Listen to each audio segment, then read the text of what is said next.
सर्वमंगलमांगल्ये शिवे सर्वार्थसाधिके शरण्ये त्र्यंबके गौरी नारायणी नमस्तुते।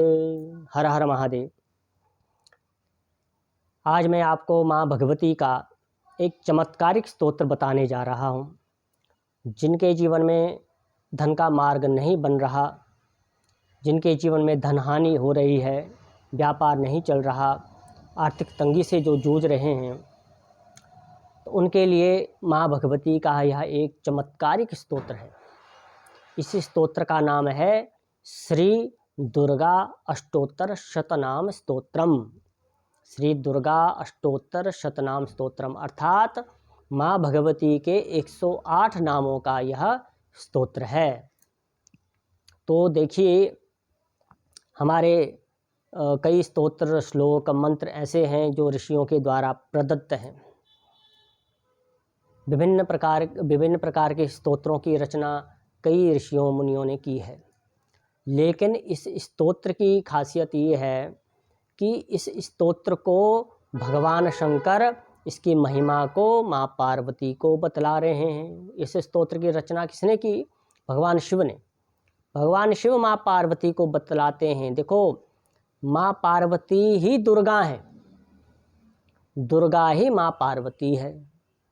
ठीक है, तो माँ पार्वती के स्वरूप में भगवान शंकर इस स्तोत्र की महिमा बता रहे हैं। इस स्तोत्र को बतला रहे हैं कि हे कमलानने, हे प्रिय, मैं आज तुमको श्री दुर्गा अष्टोत्तर शतनाम स्तोत्र का पाठ करने का जो विधान है और इसका जो फल है वह बतलाता हूँ, और इस स्तोत्र को भी मैं बतलाता हूँ।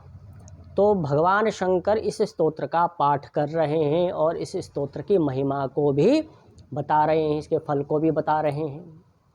तो देखो, ये साधारण स्तोत्र तो है नहीं। जिस स्तोत्र को भगवान शंकर स्वयं अपने मुख से जिसकी महिमा को गा रहे हैं, तो वह साधारण कैसे हो सकता है? ठीक है, माँ भगवती की महिमा माँ भगवती को ही बता रहे हैं। तो ऐसा यह एक दिव्य संयोग भगवान शंकर के द्वारा बताया जा रहा है।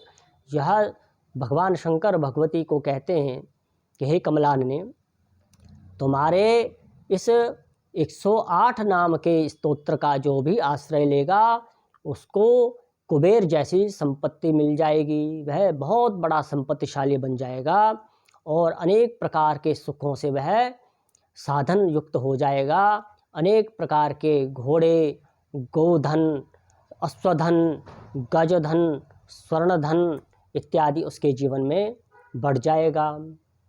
तो ऐसी इसकी महिमा है, कुबेर जैसी संपत्ति को देने वाला यह स्तोत्र है। तो जो भी लोग सरल से भी सरल कोई साधन करना चाहते हैं धन प्राप्ति के लिए, तो इससे सरल साधन और कोई नहीं। यह बहुत सरल स्तोत्र है, बहुत चमत्कारिक स्तोत्र है। और इस स्तोत्र की खासियत ये है, इसका प्रभाव ये है कि यह बहुत जल्दी फल देने वाला है और बहुत जल्दी ही यह सिद्ध हो जाता है। तो इसीलिए इस स्तोत्र का आश्रय सबको लेना चाहिए। देखिए, मैं कुछ जानकारी देता हूँ कि इसके स्तोत्र का आप कैसे पाठ करें। देखो, किसी भी मंत्र को, स्तोत्र को, श्लोक को हम सिद्ध करने के लिए उसका पुरस्चरण करते हैं। किसी भी स्तोत्र को सिद्ध करने की एक प्रक्रिया होती है, संख्याबद्ध होती है। तो इसी स्तोत्र की भी है। तो क्या है, अगर कोई इस स्तोत्र को सिद्ध करना चाहता है तो इसके 108 पाठ रोज करने होंगे। कितने दिनों तक? 108 दिनों तक। 108 पाठ जो 108 दिनों तक नित्य करेगा तो यह स्तोत्र सिद्ध हो जाएगा। एक तो ये प्रयोग है।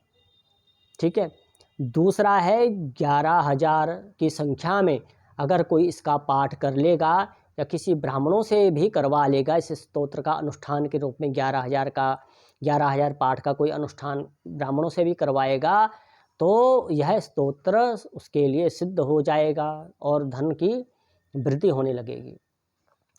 तो जो 11,000 अगर आप पाठ करते हो तो उसमें एक क्रम रखना चाहिए। अगर आप 50 पाठ करते हो, 100 पाठ करते हो, तो वह क्रम एक ही रहना चाहिए। ये नहीं कि आज 50 पाठ कर लिए, कभी 80 पाठ कर लिए, कभी 100 पाठ कर लिए, तो ऐसा नहीं। अगर 50 पाठ रोज़ करते हो तो रोज़ 50 करने ही करने हैं। अगर किसी दिन आपका छूट गया तो आपको डबल करने पड़ेंगे। इसमें शास्त्र कहता है कि आपको दुगना करना पड़ेगा, कम नहीं कर सकते। इसीलिए एक ही क्रम में रखें। अगर किसी भी स्तोत्र मंत्र को सिद्ध करना हो तो उसका एक ही नियम क्रमबद्ध में रखें। और अगर आप वैसे ही खुले रूप में करते हो तो फिर आप 1 पाठ करो, 10 पाठ करो, 20 पाठ करो, तो आप बिना संकल्प के इसको कितने भी कम ज़्यादा कर सकते हो। लेकिन संकल्पबद्ध अगर 11,000 पाठ करने हैं तो एक ही क्रम रखना चाहिए, तो यह स्तोत्र सिद्ध हो जाएगा और चमत्कारिक रूप से आपके जीवन में संपत्ति बढ़ने लग जाएगी। अगर कोई 11,000 पाठ भी नहीं कर सकता और 108 पाठ भी नहीं कर सकता तो कम से कम 11 पाठ रोज करना इसका प्रारंभ कर दें। अगर धन हानि हो रही है, धन जीवन में नहीं है, आर्थिक तंगी है, तो कम से कम 11 पाठ तो आप कर ही सकते हैं। बहुत सरल पाठ है, तो 11 पाठ करने का नियम आप इसका ले लें तो इसका चमत्कारिक लाभ आपको देखने को मिल जाएगा। तो एक बहुत सरल प्रयोग है, इसको करें। एक और प्रयोग इसमें है कि 8 चीज़ें, जैसे गोरोचन हो गया और लाक्षा हो गया, लाक्षा मतलब जिसको लाख कहते हैं, लाक्षा हो गया, सिंदूर हो गया, कुमकुम हो गया। देखो ये अलग अलग है, सिंदूर अलग है, कुमकुम अलग है। तो गोरोचन, लाक्षा, सिंदूर, कुमकुम, कपूर, घी और शहद और शक्कर, इन 8 चीज़ों को आप मिला दें, अच्छी तरह से स्याही बना दें एक किस्म से, और भोजपत्र पर इन 8 चीज़ों की स्याही से आप इस पूरे स्तोत्र को लिख दें। जैसा यह स्तोत्र है पूरा इसको लिख दें, तो यह यंत्र रूप में आपका बन जाएगा, यह यंत्र का काम करेगा। फिर इस स्तोत्र को लिखे हुए स्तोत्र का आप रोज़ पाठ करना प्रारंभ कर दें। भगवान शंकर कहते हैं इस प्रकार से, इस विधि से जो पाठ करता है लिखकर इन 8 चीज़ों के द्वारा, तो धन की कुबेर जैसी संपत्ति उसके जीवन में बढ़ जाएगी, दिन दुगनी रात चौगुनी उसके जीवन में धन की तरक्की हो जाएगी, प्रगति हो जाएगी। एक और प्रयोग है कि भौमावती अमावस्या, अर्थात जिस मंगलवार को अमावस्या पड़े उसको भौमावती अमावस्या कहते हैं, और उस दिन शतभिषा नक्षत्र में चंद्रमा हो, तो भौमावती अमावस्या के दिन चंद्रमा शतभिषा नक्षत्र पे हो, तो ऐसा उसकी आधी रात के समय, मध्य रात्रि में जो इस स्तोत्र को लिखेगा और फिर उसका पाठ करेगा, तो कहते हैं कि उसके जीवन में लक्ष्मी 8 ऐश्वर्यों को लेकर हमेशा के लिए उसके जीवन में स्थिर हो जाएगी। किसी भी प्रकार का जीवन में भौतिक सुख हो तो उसको मिलना प्रारंभ हो जाएगा और अंततः गत्वा वह सनातन गति को प्राप्त हो जाएगा, अर्थात उसे मोक्ष भी मिल जाएगा। तो देखो इस स्तोत्र के पाठ करने मात्र से ही, यह ऐसा चमत्कारिक स्तोत्र है कि इसके पाठ करने मात्र से ही आपके जीवन में आर्थिक प्रगति होने लग जाएगी, धन का प्रभाव बढ़ने लग जाएगा, धन का मार्ग प्रशस्त होगा। और माँ भगवती के इस चमत्कारिक स्तोत्र को आप जरूर पाठ करें और किसी भी दिन से इसको प्रारंभ कर सकते हैं। इसके लिए कोई दिन बार विशेष नहीं है, लेकिन जो विधि है मैंने आपको बता दी है और नियम से आप इसका पाठ करना प्रारंभ कर दें। माँ भगवती आप पे कृपा अवश्य करेगी। हर हर महादेव।